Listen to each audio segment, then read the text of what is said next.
ಇನ್ನೊಂದು ಕಡೆ ವಿಜಯೇಂದ್ರ ಮಾತಾಡಿದ್ದಾರೆ. CM ಸ್ಥಾನಕ್ಕಾಗಿ ಕೂಗು, ಉಪಮುಖ್ಯಮಂತ್ರಿಗಾಗಿ ಕೂಗು, ಅಭಿವೃದ್ಧಿಗಾಗಿ ಹಣ ಕೇಳಿ ಕೂಗು ಕೇಳಿಸ್ತಾ ಇದೆ. ರಾಜ್ಯದ ಕಾಂಗ್ರೆಸ್ ಸರ್ಕಾರಕ್ಕೆ ಇನ್ನೆಷ್ಟು ದಿನ ಜೀವ ಇರುತ್ತದೋ ಗೊತ್ತಿಲ್ಲ ಅಂತ BJP ರಾಜ್ಯಾಧ್ಯಕ್ಷ BY ವಿಜಯೇಂದ್ರ ಸ್ಫೋಟಕ ಹೇಳಿಕೆಯನ್ನು ಕೊಟ್ಟಿದ್ದಾರೆ.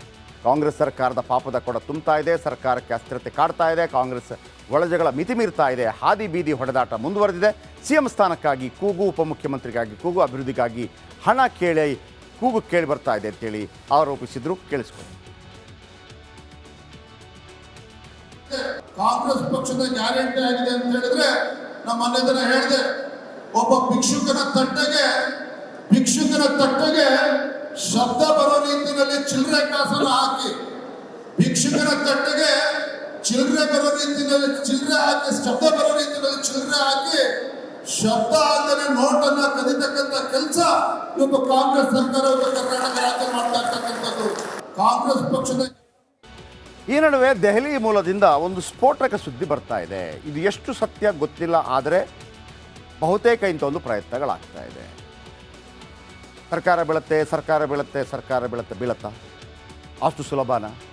136 ಇದ್ದದ್ದನ್ನು ಅಸ್ಥಿರಗೊಳಿಸೋದು ಸುಲಭನಾ? ಒಂದು ಅಂದಾಜಿನ ಪ್ರಕಾರ ಖಂಡಿತ ಸಾಧ್ಯ ಇಲ್ಲ. ಆದರೆ ಅಂಥ ಒಂದು ಪ್ರಯತ್ನಗಳಾಗ್ತಾ ಇದೆ. ಒಂದು ಸುದ್ದಿ ಬರ್ತಾ ಇದೆ, ಹೇಳ್ತೀನಿ ಕೇಳಿ. ಸಿದ್ದು ಸರ್ಕಾರ ಪತನಕ್ಕೆ ಸ್ಕೆಚ್ ಆಗ್ತಾ ಇದೆಯಾ? ಸಿದ್ದು ಸರ್ಕಾರವನ್ನು ಕೆಡವಲು ತಯಾರಿ ಆಗ್ತಾ ಇದೆಯಂತೆ. ಶಿಂಧೆ ಮಾದರಿಯ ಕಾರ್ಯಾಚರಣೆ ನಡೀತಾ ಇದೆ ಅಂತೇಳಿ. ಶಿಂಧೆ ಮಾದರಿ ಕಾರ್ಯಾಚರಣೆ ಅಂತಂದರೆ ಅಲ್ಲಿ ಕಾಂಗ್ರೆಸ್ಸು, ಶಿವಸೇನೆ ಮತ್ತು NCP ಸರ್ಕಾರ ಅಲ್ಲಿ ಸರ್ಕಾರ ರಚನೆ ಮಾಡಿರುತ್ತೆ. ಇದೀಗ ಮಧ್ಯ ಕರ್ನಾಟಕದಲ್ಲಿ ಒಂದು ಕಾರ್ಯಾಚರಣೆ ಶುರುವಾಗಿದೆಯಂತೆ. ಮಧ್ಯ ಕರ್ನಾಟಕದಲ್ಲಿ ಸರ್ಕಾರ ಕೆಡವು ಆಟ ಆರಂಭಿಸಿದ್ದಾರೆ ಅಮಿತ್ ಶಾ ಅನ್ನುವಂಥ ಮಾಹಿತಿಗಳು ಬರ್ತಾ ಇದೆ. ಹೌದಾ? ಮಾಜಿ ಶಾಸಕರೊಬ್ಬರು, ಮಧ್ಯ ಕರ್ನಾಟಕದ ಮಾಜಿ ಶಾಸಕರೊಬ್ಬರಿಗೆ ಅಮಿತ್ ಶಾ ಕಾಲ್ ಮಾಡಿದ್ರಂತೆ. ಅವರ ಜೊತೆ ಸುದೀರ್ಘ ಚರ್ಚೆ ನಡೆಸಿದ್ದಾರಂತೆ BJP ಚಾಣಕ್ಯ. ಯಾಕೆಂದರೆ ಅವರು ಸ್ವಲ್ಪ ಫೇಮಸ್ ಅಲ್ವಾ, ಸರ್ಕಾರ ಬೀಳಿಸೋದು, ಆಪರೇಷನ್ ಕಮಲ ಎಲ್ಲ ಮಾಡೋದು. ಕರ್ನಾಟಕದಲ್ಲಿ ಕಾಂಗ್ರೆಸ್ನ 135 ಶಾಸಕರಿದ್ದಾರೆ. BJP ಮತ್ತು JDS ಮೈತ್ರಿ ಬಲ ಸೇರಿದರೆ 85 ಆಗುತ್ತೆ. ಹೆಂಗೆ ಬೀಳಿಸಿದರೆ ಹೆಂಗೆ? ಬಹುಮತಕ್ಕೆ ಬೇಕಿರೋದು ಕನಿಷ್ಠ 28 ಶಾಸಕರ ಬೆಂಬಲ ಇದೆ. 28 ಶಾಸಕರನ್ನ ತರಕ್ಕೆ ಆಗೋದಿಲ್ಲ. ಯಡಿಯೂರಪ್ಪನವರಿದ್ದಾಗಲೇ 15 ತಂದು ಸಾಕೋಬೇಕಾಗಿದೆ. ಇನ್ನು ಕಾಂಗ್ರೆಸ್ನಿಂದ 28 ಶಾಸಕರನ್ನ ತರೋಕ್ಕಾಗತ್ತಾ? ಈಸಿನಾ?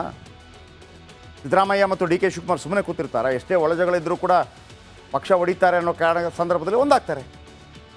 28 ಶಾಸಕರನ್ನು ಸೆಳೆದ್ರೆ ಆಗಲ್ಲ, ಪ್ರಾಬ್ಲಮ್ ಆಗುತ್ತೆ. 28 ಶಾಸಕರನ್ನು ಸೆಳೆದ್ರೆ ಪಕ್ಷಾಂತರ ನಿಷೇಧ ಕಾಯ್ದೆಯಡಿ ಅಡ್ಡಿ ಆಗುತ್ತೆ. 28 ಶಾಸಕರು ಮುಂದಿನ 10 ವರ್ಷಗಳ ಕಾಲ ಚುನಾವಣೆ ಎದುರಿಸೋಕ್ಕಾಗಲ್ಲ. 10 ವರ್ಷಗಳು, ಯಾಕೆಂದರೆ 6 ವರ್ಷ ನಿಷೇಧ ಇರ್ತಾರೆ.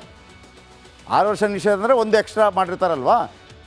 ಈಗ 2023 ಚುನಾವಣೆ ಭಾಗವಹಿಸೋ 2024ರಲ್ಲಿ ಭಾಗವಹಿಸಬೇಕು.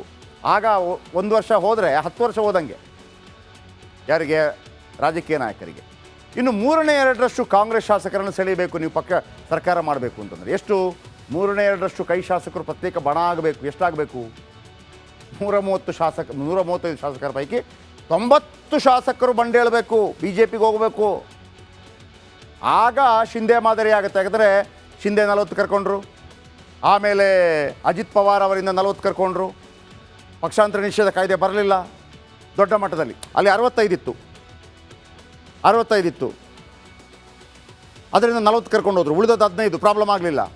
ಇನ್ನೊಂದು 64 ಇತ್ತು, 40 ಕರ್ಕೊಂಡು ಹೋದ್ರು, 14 ಉಳಿದದ್ದು, ಪ್ರಾಬ್ಲಮ್ ಇಲ್ಲ. ಪಕ್ಷಾಂತರ ನಿಷೇಧ ಕಾಯ್ದೆ ಬರೋದಿಲ್ಲ. 3/2 ಇಲ್ಲಿ ಅಷ್ಟೇ ಕರ್ಕೊಂಬರ್ಬೇಕು ಅಂತಂದರೆ 40 ಅಲ್ಲ 90 ಬೇಕಾಗುತ್ತೆ. ಸಾಧ್ಯ ಇದೆಯಾ? 90 ಶಾಸಕರನ್ನು ಸೆಳೆದು ಬಣ ರಚನೆ ಮಾಡೋದು ಅಷ್ಟು ಸುಲಭ ಅಲ್ಲ, ಈಸಿ ಅಲ್ಲ. ಆದರೂ ರಾಜ್ಯ ಕಾಂಗ್ರೆಸ್ನಲ್ಲಿ ಏನೂ ಸರಿ ಇಲ್ಲ ಅನ್ನೋದು ಮಾತ್ರ ಈಗ ಪ್ರೂವ್ ಆಗ್ತಾ ಇದೆ. ಯಾಕಂದರೆ ಇವರಿಬ್ಬರು ಬಡಿದಾಡ್ತಾ ಇದ್ದಾರೆ. ಆಮೇಲೆ ಉರಿಯುವ ಬೆಂಕಿಗೆ ತುಪ್ಪ ಸುರಿದೋದ್ರು ಇವತ್ತು ಯಾರು?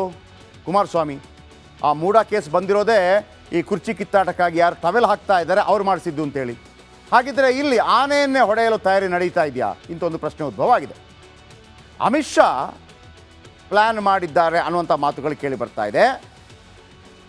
ಒಂದು ವೇಳೆ ಇದರಲ್ಲಿ ಸಕ್ಸಸ್ ಆಗದೇ ಇದ್ದರೆ ಅದು ದೊಡ್ಡ ಹಿನ್ನಡೆ ಕೂಡ ಆಗಬಹುದು ಅಮಿತ್ ಶಾ ಅವರಿಗೆ. ಅಂದರೆ ಎಲ್ಲವೂ ಕೂಡ ಹೇಳ್ದಂಗೆ ಆಗೋದಿಲ್ಲ, ಮಹಾರಾಷ್ಟ್ರದಲ್ಲಿ ಮಾಡ್ದಂಗೆ ಆಗೋದಿಲ್ಲ ಅನ್ನುವಂಥ ಹಿನ್ನಡೆ ಕೂಡ ಬರ್ಬೋದು. ಆದರೆ ಅಮಿತ್ ಶಾ ಸುಮ್ಮನೆ ಪ್ಲ್ಯಾನ್ ಮಾಡ್ತಾರಾ? ಮತ್ತೊಮ್ಮೆ ಹೇಳ್ತಾ ಇದ್ದೀನಿ, ಮಧ್ಯ ಕರ್ನಾಟಕದ ಓರ್ವ ಮಾಜಿ ಶಾಸಕರನ್ನು ಕರೆಸಿ ಮಾತನಾಡಿದ್ದಾರಂತೆ. ಇದೇ ಥರ ಇನ್ನೊಂದು ತೆಲಂಗಾಣದಲ್ಲಿ ಕೂಡ ನಡೀತಾ ಇದೆ.